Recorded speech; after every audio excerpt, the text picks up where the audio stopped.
Hello everyone, welcome back to our weekly video. This time I'm going to talk about paid accessories and content and how a lot of it is being left behind on the table on both sides. Both by closing off access of paid purchases to the community, as in you the paying customer can no longer use those items, and by removing items from the store, preventing further sales of said content to the community. This is not a straightforward topic and I'll do my best to explain. Let's start off with a recent change to a game that vaulted content. Destiny 2 will continue to receive updates and new DLC. However, due to the shortcomings of how the game was made, Bungie, the developers, are going to vault previous DLC to make room for new content. I'm not well versed in the RPG genre of games like this, but I can imagine something like this would be the equivalent of World of Warcraft vaulting armor, weapons, pets, and expansions because they had to make room for more content. This is not a fair one-to-one comparison due to the ambition of each game. World of Warcraft was originally released in 2004, so the hardware and power behind it is much less than what Destiny 2 requires. Destiny 2 on the other hand has more detailed graphics which takes up a lot of space, and Bungie has to continue to work on this issue and are planning a rotation of content instead of the original plan to simply lock a lot of this away for who knows how long. With that example, I want to focus now on Warzone. With Modern Warfare 2 coming out this year, it will be running on a brand new game engine. Along with this, Warzone 2 will be a part of that experience as well. From what little info we have now, this could mean that every weapon, every character, every bundle that you have purchased may not transfer over to Warzone 2 or Modern Warfare 2. Call of Duty, for years, has recycled content in one way or another, such as last year when they re-released a version of Captain Price for the Cold War game. This is why I myself haven't bothered with the series until Modern Warfare 2019. That and the fact that since this game, they have been making the games far more easier to run on PC and far more comfortable to use on keyboard and mouse. So, do they plan on simply reselling all these bundles to us again? Or will we actually get to keep these items we purchased and use them in the next game or the next version? A side note, someone may say that this is the point of including NFT items into video games, where they can be transferred. This is incorrect. Each item still has to be developed, tested, and implemented into the game. Just because something is an NFT doesn't magically make it function regardless of any other hurdle. And since the item is tied to an NFT, who's to say when that NFT is no longer valid? What if the cryptocurrency it is tied to crashes and disappears? There are some normally stable coins like Bitcoin and Ethereum, but the technology of grabbing an item in one game and dropping it in another isn't automatic, nor should it be tied to cryptocurrency to make it happen. And even before all of this Warzone 2 transition, there's a lot of content that you as a customer can never get from the current Warzone experience. A ton of content you may not even realize or remember. And where is all this missing content? In the battle passes. Once a battle pass is expired, that's it. No one else can get most if not all of those items elsewhere. For example, the infamous Rose skin was a battle pass exclusive for Modern Warfare 2019. You cannot buy the same exact Rose skin from any current bundle. There is or was a bundle to buy a green shaded Rose skin, but not the all black Battle Pass exclusive. And this isn't an issue with one character either. There is a Canadian soldier character from the same game. When I first had this character, I thought this was a default soldier that was made for new Warzone accounts. However, it turns out that this character was also a Battle Pass exclusive. I have a friend who really wanted this soldier since he is Canadian and wanted that gear. Not only was this a Battle Pass exclusive character, but this is also not included in any current bundles. Because the Battle Pass has expired and there are no bundles, it's a loss of sale for Activision, as well as a loss of sale for those who wanted the all-black Rose skin. To add insult to injury, the playlist option in Modern Warfare 2019 features this Canadian operator front and center. This is only 2 examples of characters that are locked away, and who knows how many other emblems, skins, or characters are missing from these bundles. I thought this was just an automatic that anything included with a battle pass would be a part of a bundle later on. I figured it would be standard practice to continue selling content that was already made once a battle pass was out. I guess I was wrong about that. Imagine all the other battle pass exclusive characters, items, and weapon skins that you can no longer purchase. Exclusivity is only great for however long that item is available. The CDI may have had 2 exclusive Legend of Zelda games and they are expensive now, but that didn't save the console from multiple reasons. But you get the idea. And now for those who are very compulsive and bought everything for the past 3 games from 2019 to Vanguard, with Warzone 2 coming around the corner, just how much of that content will be locked away? Would you be happy about this? Spending so much time grinding, leveling up weapons, player cards, emblems, and more to not be available in Warzone 2? Now don't get me wrong, there is such a thing as too much content, believe it or not. As it is, we currently have 3 games worth of weapons in Warzone. This isn't always a bad thing, more so in a looter shooter like Destiny 2, but it can be a problem to keep a game balanced. More so one that has daily tournaments like, say, Warzone. Fortunately, Warzone does have private lobbies and rules can be set. Unfortunately, the tools to do so are still limited, meaning people can break the rules even if they are in a private lobby.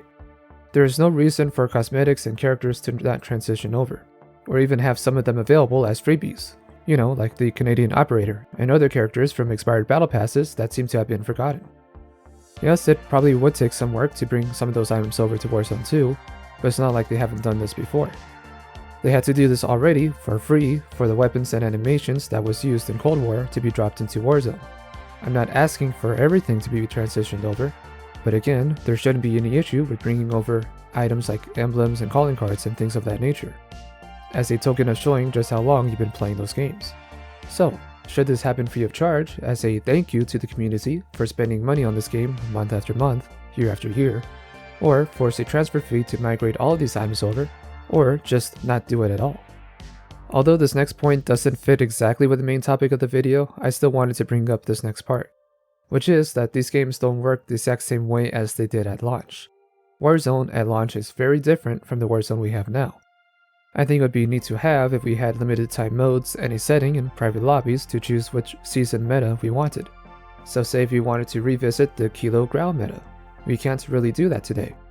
I know Warzone is a free game, so asking for this kind of system would probably never happen, and the game would have to be designed around that kind of flexibility. But it's a thought and something to keep in mind when it comes to other games down the line. Overwatch changes their characters' abilities and cooldowns relatively often, so a throwback limited time mode would be neat to experience what was working before.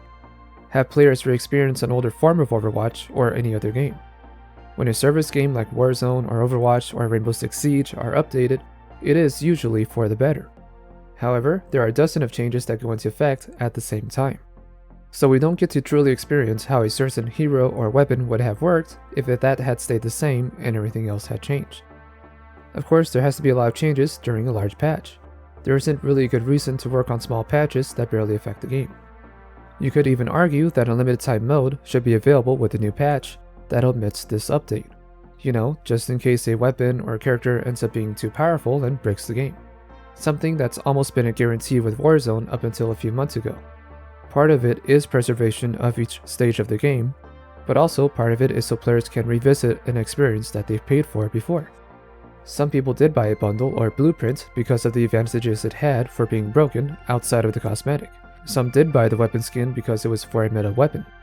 In some cases, these items are now no longer being used because of the new items being brought in, and with the previous weapons being adjusted or nerfed. Just a thought that I had. Going back on topic, this whole problem of paying for the same thing twice is something that has occurred numerous times in video games. Some, like myself, have an issue with this. I don't like having to buy the same thing twice. It gets to a point where it feels like the company is just trying to make money. More so when they have a 10-year-old game that still costs full price. That should be illegal. I could understand if it's a brand new port to PC like Kingdom Hearts or God of War. Even if there isn't much that has changed, there are still large games that are prominently single-player focused, and work had to be done to port them properly and have them run at a stable and high frame rate. But if, say, Nintendo is porting their older library over to the Switch, forcing you to pay monthly, I'm on the fence about it. We can see it as Nintendo getting paid monthly for these older games, or Nintendo generously including these games as part of the program. I guess it beats having to pay $5 to $10 per game. I just prefer to own my games rather than have them be included in a subscription service that will eventually be changed or discontinued. Even if it wasn't and it lasted for years, you'll end up spending far more on the service than you would have buying each game individually. Heck, just include one or two of them after purchasing a few new games. Congratulations on your purchase for Kirby and the Forgotten Land. Here's a free copy of Mario 64. Maybe Nintendo is doing this or has plans to do this, but I don't really know. It just seems like an easier thing to do to please those who actually want to own a copy, rather than try to have it be a part of a service that will expire, or try to justify a price tag above $20. Streaming services are starting to get pushed out a lot, with Xbox Game Pass, the PlayStation program, Nintendo, Netflix, and so on. Of course, there will always be some sort of program to sign up for. However, that should not always be the answer. There should always be a way to own a copy and keep the items you originally had. It's one thing to pay monthly to basically rent a product that can be taken away from you at any given moment, and it's another where you can own a copy that's tied to your own account and nothing can take away that ownership.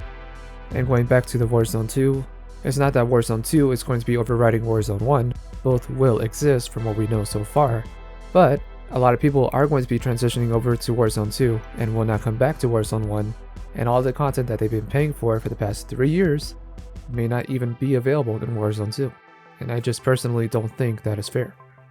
This argument doesn't usually include remakes or remasters, and some, such as BioShock 1 and 2, were remastered free of charge. These games were already on PC, and you could argue that the remasters were worse in some ways. Then at the opposite spectrum, we have Final Fantasy VII Remake, which is very different from the original game and needed a large amount of funding to create and sustain. Remasters and remakes are always going to happen, and I can only say to treat each one of them individually. Just because one remake was poorly put together does not mean every other remake or remaster is just a cash grab, unless it is. So, are we doomed to constantly repurchase the same games or even the same in-game items? And what do you think about different items just being completely taken off the market and there's no way at all for new players or new accounts to recover them? Or will we finally have some sort of system within each franchise or company that secures these items and games loyal fans have already purchased before? Let me know what you guys think, and until then, I'm Mr. Rain, and I will see you next time.